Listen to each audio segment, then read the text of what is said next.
La force de cette profession, la beauté de cette profession, c'est cette diversité des situations. C'est le fait qu'on ne fait jamais 2 jours de suite la même chose. J'ai aussi eu la contrainte, et c'est une des plus belles contraintes de cette profession, de ne jamais faire pendant la journée ce que j'avais prévu de faire ce jour-là. Et le fait qu'elle vous transforme, en fait. Ça, c'est un cadeau extraordinaire.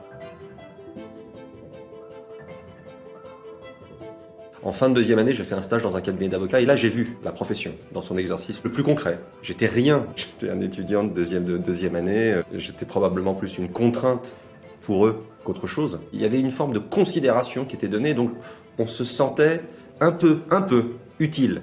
Et ce sentiment d'utilité, ça donne de la confiance et c'est vrai que c'est ça qui faisait en sorte que l'expérience de ce stage a été, à bien des égards, riche, intéressante pour moi.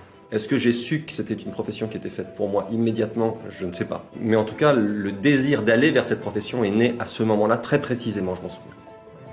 Je me souviens de ma première plaidoirie dans une affaire, dans un petit dossier civil, devant un tribunal d'instance, sur un enjeu qui était peut-être modique, mais qui m'écrasait complètement. Donc la plaidoirie, c'est de l'angoisse et parfois des regrets de syntaxe, de vocabulaire, d'idées.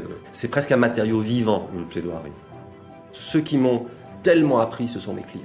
C'est des gens qui, lorsque j'étais jeune avocat, nous challengeaient, nous posaient des questions, et puis nous reconnaissaient une utilité. Ça, c'est un moment qui touche le praticien. Puis il y a une personne qui aujourd'hui n'est plus parmi nous, qui est l'un des cofondateurs du cabinet dans lequel je travaille actuellement, qui s'appelle Bill Urquhart. Et Bill, il y a 20 ans, m'avait donné quelques conseils sur la confiance en soi. Les plus beaux conseils, ou en tout cas les plus utiles, que j'ai eu à utiliser dans ma vie professionnelle.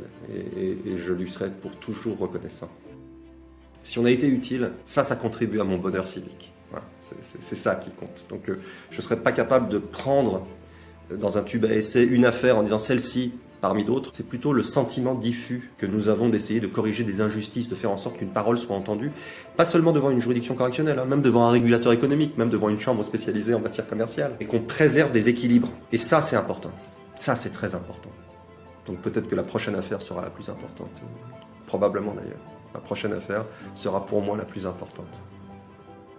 Qu'est-ce que je dirais à un jeune avocat ou à une jeune avocate? En tout cas, ce que j'aurais aimé qu'on me dise, moi, quand j'ai prêté serment. Les premières années d'exercice ne sont pas des années perdues qui doivent être exclusivement dédiées à un travail pour autrui, mais c'est aussi un travail pour soi. Il faut développer les outils qui vous aideront plus tard à saisir les opportunités pour développer une forme d'indépendance. On n'atteint pas le résultat final tout de suite, que c'est un processus lent. Je pense que c'est une profession dans laquelle le travail est récompensé.